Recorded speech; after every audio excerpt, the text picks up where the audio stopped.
Alrighty, what is up everybody? It is your boy Farai. Thank you once again for tuning into another video. Today we're going to be looking into the core fundamentals of mono and stereo. Every week for the past 2 years I've gotten the question on, should I be using a stereo plugin on a mono vocal or just on a vocal or on a beat? You get the idea. So what I'm going to do is I'm going to do a little crash course on mono and stereo. We're actually going to be looking at some hardware and we can look at the console as well, so that you can leave knowing a bit more about how we route audio and when to use mono and stereo. So definitely stick around for that. It's going to be a lot of fun. If you are more so just interested in the plugin aspect, the software aspects, skip a bit forward into the video if you want to kind of skip out on all of the more deeper theory. We're going to be putting up paint. I know some people like it when I pull up the paint and then draw it out for you. So yeah, let's get into it. As always, check the links below for a bunch of cool stuff. So yeah, man. So when it comes to audio, let's actually just put up this interface right here, right? So I've got this audio interface. Let's just zoom it in right there real quick. Make sure it zooms. Okay, there we go, right? So what I could do with this interface is I could actually be recording what you do when you are ready to record, right? You pretty much add your microphone into one of these inputs, and essentially what you are then doing is actually recording in mono. But when it comes time to actually listen to your sound, you may have a pair of speakers, right? A pair left and right. So you are actually going to be listening to your mono vocal in stereo.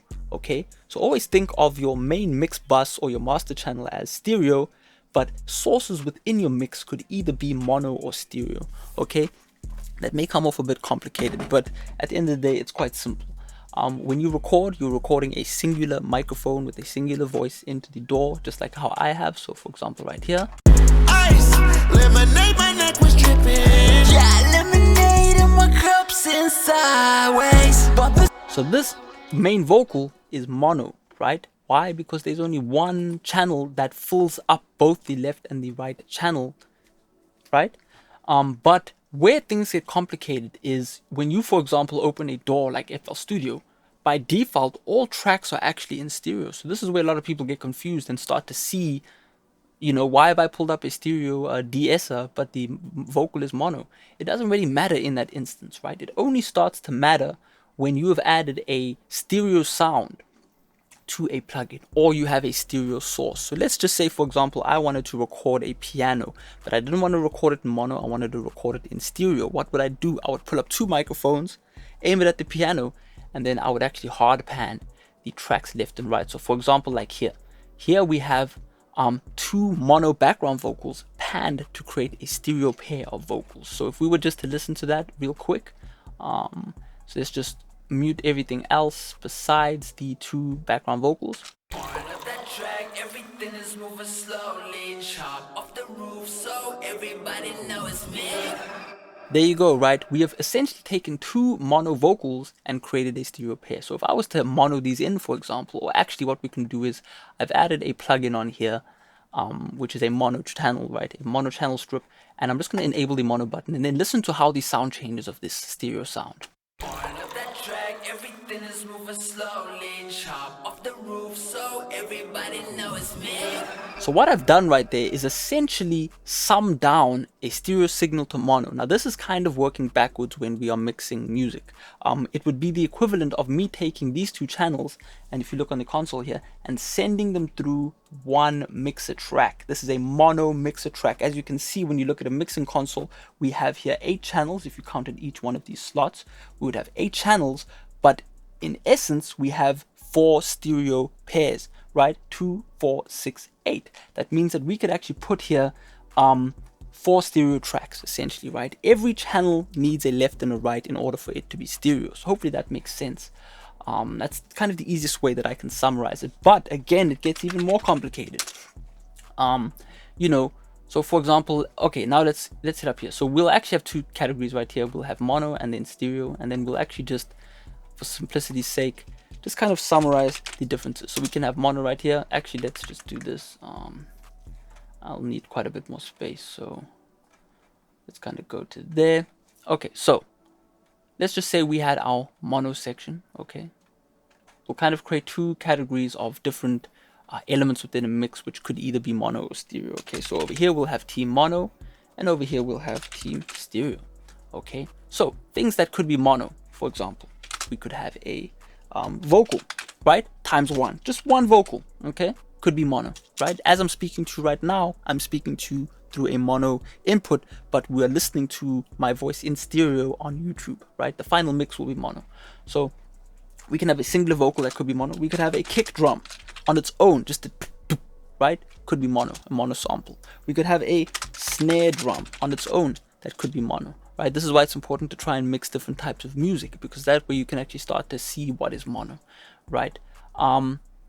We could have a, I don't know, a Moog bass, for those who know what that is. We could have a mono Moog bass, right, in mono. We could also have it in stereo, but for the sake, we could have it in mono, right? We could have a, what else? We could have a mono guitar, right? We could have a mono ad-lib, right? Background vocal track, whatever. All of these things are mono. But what about stereo? Well, in stereo, we could have a beat, right? An exported beat. Let me just do that. So exported mix, or yeah, beat for this case, right? Because that's what most people are doing. You're mixing over 2-track instrumentals. We could have an exported beat, which would be in stereo, right? Okay, it's in stereo. We could have a stereo pad, right? I'm not going to keep writing, but we could have, for example, a synth pad coming out of a synthesizer that is already in stereo, as long as it has the 2 left and right outputs that we looked to earlier. Then we are recording in stereo, or we could be using an FL Studio and it was made in stereo, right? We could have a piano, right, that was recorded, you know, with 2 mics, right? You get the idea, right? We have all these things that we could have in stereo. We could have a vocal that was exported with effects, right? That could be stereo. That's why, you know, a DAW like FL Studio would have every track by default in stereo, because it is assuming that whatever you're going to put into the mixer track will already be stereo. But let's just say you didn't want your track to be stereo. What I could do is then go to this region right here. Every DAW will be different. For example, in Pro Tools, you can actually create, you have to create all of your tracks in your mixer, and you can either create a mono or stereo track. But obviously FL Studio is different architecture, and you have the option to either keep your track the same, just as it is, basically, meaning whatever comes in is going to go out, right? FL Studio is not touching the stereo field. But what you could have is you could say, no, I want the vocal to be mono, right? So pouring up that drink, everything is moving slowly. How in this instance nothing changes, because this track was mono to begin with. So, you know, get that out the way, right? It's simple and sweet. Okay, so, you know, you guys are hopefully starting to get the idea that you know, we have different tracks that can be in mono or stereo. So now what we can do is we can actually look at, for example, a basic sound system. Okay, so we'll just draw 2 big old speakers at Lapalooza, right? So we're sitting at the stage at Lapalooza, and there's some big old speakers on stage, right? And what we could have, right? So let's just say this is our, no, let's go for the square again. Let's just say we have our sound system that we're listening to right now. Let's just say an artist comes with a mix. Let me just, yeah. Oh, maybe that's a bit too big. Let's just say the artist comes with a mix, right? But they had given us the mix in mono. We could have our mono mix. We would essentially be listening in mono. Basically what I'm saying is, on a stereo sound system, we can listen in mono, or we could listen in stereo, right? As long as the sound system has been set up as a left and a right channel, right? That way we've got 2 tracks, and whatever comes out of the speakers, right, would be dependent on the sound source. That's basically the point I'm trying to get across here. It really doesn't matter, right? And then obviously over here we'd have all of our people in the crowd. Let's just get that a bit bigger. There we go, right? So we've got all our people at the stage, and we're listening to sound in stereo. But again, the source of the sound could be in mono or stereo, okay? But let's just say you're a cheapskate, right? And you've been hired to do a sound show, right? And all you could afford was one big ass speaker, right? Then this, and I've done this before, mind you, I was that cheap ass guy back in the day. I could only afford one speaker, and I did a gig like that, and I got paid.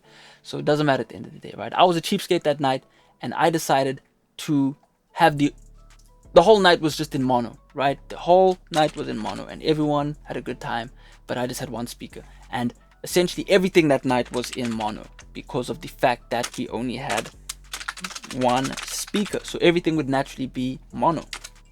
Okay, now I think I made the mistake of actually only having the audio play out the left channel, which is also not good. I should have summed everything to mono so that we would get the mix sounding mono, but nonetheless, what you're hearing is a mono sound.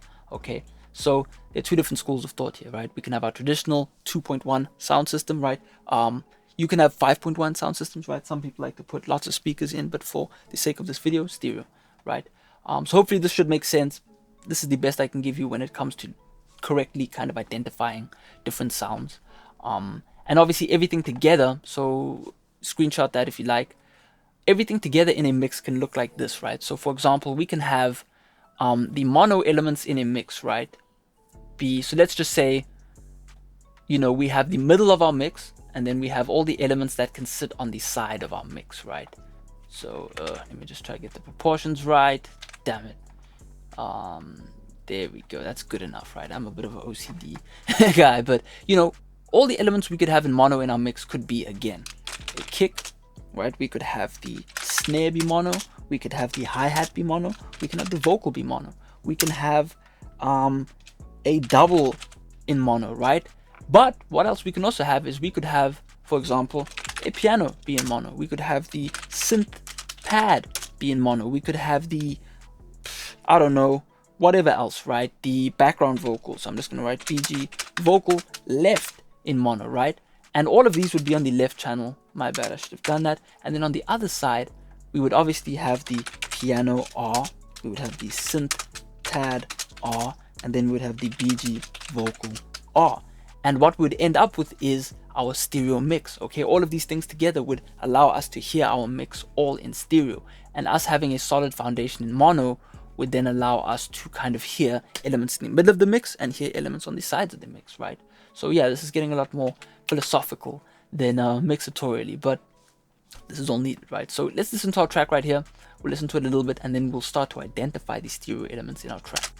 Ice, lemonade, my neck was dripping. Yeah, lemonade in my cup sitting sideways. Bump a screw in the whip on the highway. Pouring yellow in my cup, it got me tripping. But I can't take no days off, I can't be slipping. Racks in a backpack, I got all that. Damn, why she calling on my phone? I can't call back. Yeah, she wanna hang with a G, yeah, you could just have for a while. Yeah, I've been running to the money, huh? I've been stacking for a while. I was so broke, yeah, I came up on my lonely. I'm a trap star, I don't really need a trophy. Pouring up that drink, everything is moving slowly. Chop off the roof so everybody knows me.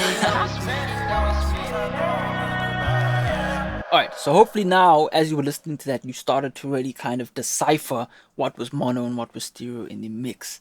And if you're still struggling to kind of decipher what's going on, we can break it down, okay? So, core fundamental part of a mix, of any mix, is our main vocal, okay? So our main vocal starts off mono, and because I like to manipulate sound, I've actually turned my stereo into, or turned my mono vocal into a stereo vocal. Now, how did I do that? Well, for example, this plugin will actually allow me to emulate our vocal going through a stereo track. So let's quickly just pull up this right here. This is something I forgot to go to. We can use hardware, and there we go. So now we're actually pumping through. So if you check at the top of the screen, we can actually see flashing lights on channel 7 and 8 of the console, right? Now, one of these channels is in pink and the other one in red. So let's actually just turn up one of the EQs and see what happens, right? The left channel of the EQ. I think it's the left one. Oh, we don't have that engaged. There we go. Okay, there we go. So now we can see that the left channel is in blue. Now, what have I done right there real quick? I've actually manipulated the left channel. Okay, now let's turn up the right one and then try to match it. Okay, that is pretty much exactly what is happening on this console channel right here. We have emulated it to go analog or digital, right? 1 and 2 would have a bit of a difference between each channel, right? So for example, if I turn down the volume of the left channel, we'll now see a slight difference, right? So as you can see right there, we are actually mixing in mono or in stereo, right? So that's pretty cool. So by default now my vocal is actually in stereo because I've created a difference between the left and the right channel. That now would mean that in order for me to maintain the integrity of the now stereo vocal, every plugin after this plugin would need to be stereo. Okay, it's the same as, for example, me wanting to maintain the integrity of this whole mix that is a stereo mix. If I slap on a mono plugin on the master channel, well, what happens to my whole track? Ice, bump a screw in the whip on the highway. Pouring yellow in my cup, it got me tripping.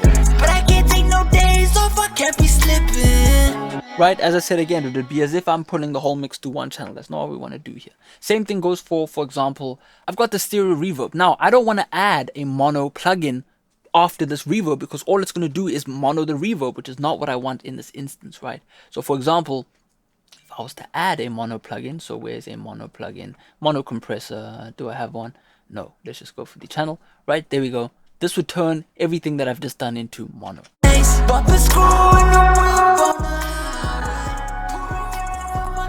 Got me tripping, but I can't take no days off, I can't be slipping. Right, we don't want that. So as you can see right there, you don't want to work backwards. If you were not going to add any effects, for example, add any fancy stereo effects or whatever, like delays or flanges, then you could just use the mono ones. But for the sake of FL Studio, just keep everything stereo, right? Pretty simple.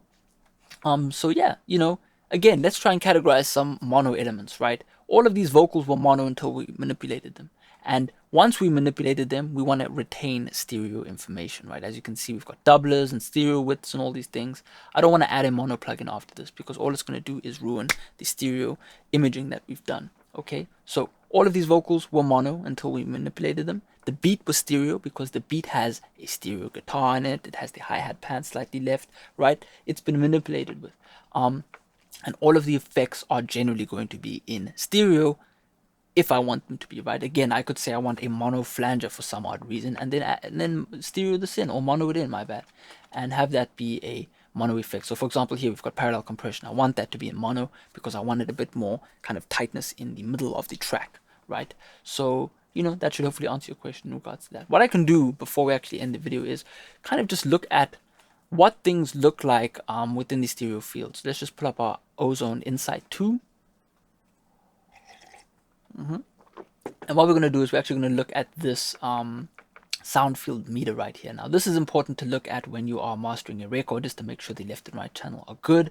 I like to keep it on the polar level because it leaves a bit of a history of what's going on. But again, let's play our mix real quick and let's see how crazy and whacked out it is, right? Ideally you want your mix to exist mostly in this area right here. So this is noise that's being picked up somewhere, but nonetheless, let's go. Have I turned something up here? Pop a screw in the whip on the highway. Pouring yellow in my cup, it got me tripping.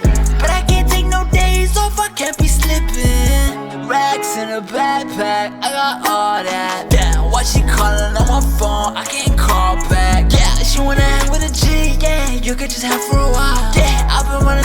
So as you can see right there, right, what we have going on within the boundaries of our stereo left and right, anything beyond this is out of phase, what we'd call it. It's fine if things pop in and out of phase. Certain elements don't matter. But you want the bulk of your mix to exist and survive in mono. So I'm going to add this mono plugin in right now. Look at what the mix is going to look like. Pop a screw in the whip on the highway. Pouring yellow in my cup, it got me tripping. But I can't take no days off. Right, so you can see how thin our mix becomes because it's 100% the same between the left and the right channel. So this is what your vocal looks like up until you manipulate it, right? Easy as that, man. So again, in stereo. Pop a screw in the whip on the highway. Pouring yellow in my cup, it got me tripping. So you can see how when the background vocals pop in, you know, we get all these cool little elements that pop into the mix. So for example, if I was to just have the background vocals play, let's take a look at that. Okay, there we go. There's some cool background vocals. I've got this kind of crazy out of phase background vocal that would vanish in the mono mix.